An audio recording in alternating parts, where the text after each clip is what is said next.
സ്വന്തമായി ഒരു വീട് വേണമെന്ന് ആഗ്രഹിക്കുന്നവർ എല്ലാ ചൊവ്വാഴ്ചകളിലും ചൊവ്വാഹോര സമയമായ രാവിലെ 6 മണി മുതൽ 7 മണി വരെ, ഉച്ചസമയം 1 മണി മുതൽ 2 മണി വരെ,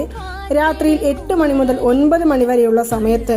മുരുക ഭഗവാന്റെ പടമോ വിഗ്രഹമോ വേലോ ഉണ്ടെങ്കിൽ അവിടെ ഒരു തട്ടിൽ ശുദ്ധമാക്കി മഞ്ഞളും കുങ്കുമവും കൊണ്ട് പൊട്ടുതൊട്ട് 6 വെറ്റിലയെടുത്ത് അതിലും മഞ്ഞളും കുങ്കുമവും കൊണ്ട് പൊട്ടുതൊട്ട് ആ തട്ടിൽ ഞാൻ ഇവിടെ കാണിച്ചിരിക്കുന്നത് പോലെ വെച്ച് ചുവപ്പ് നിറത്തിലുള്ള തിരിയിട്ട് ഒരു മൺവിളക്കിൽ നെയ്യൊഴിച്ച് നമ്മുടെ ആ വെറ്റിലയുടെ നെറ്റിയെല്ലാം പിച്ചെടുത്ത് ഈ ദീപത്തിനകത്തേക്ക് ഇട്ട് തെളിയിച്ച് പ്രാർത്ഥിച്ചു വരിക. 6 ആഴ്ച അല്ലെങ്കിൽ 9 ആഴ്ച നിങ്ങൾക്കറിയാവുന്ന മന്ത്രം ജപിച്ച് സുബ്രഹ്മണ്യ സ്വാമിയുടെ ഈ വെറ്റില ദീപ വഴിപാട് ചെയ്തു വന്നാൽ തടസ്സപ്പെട്ടു കിടക്കുന്ന ഭൂമി സംബന്ധമായ പ്രശ്നങ്ങൾക്കുള്ള ഒരു പരിഹാര മാർഗവും അതുപോലെ തന്നെ സ്വന്തമായി ഒരു വീട് വാങ്ങിക്കാനുള്ള യോഗവും ഭഗവാൻ നമ്മളിലേക്ക് എത്തിച്ചു തരുന്നതായിരിക്കും.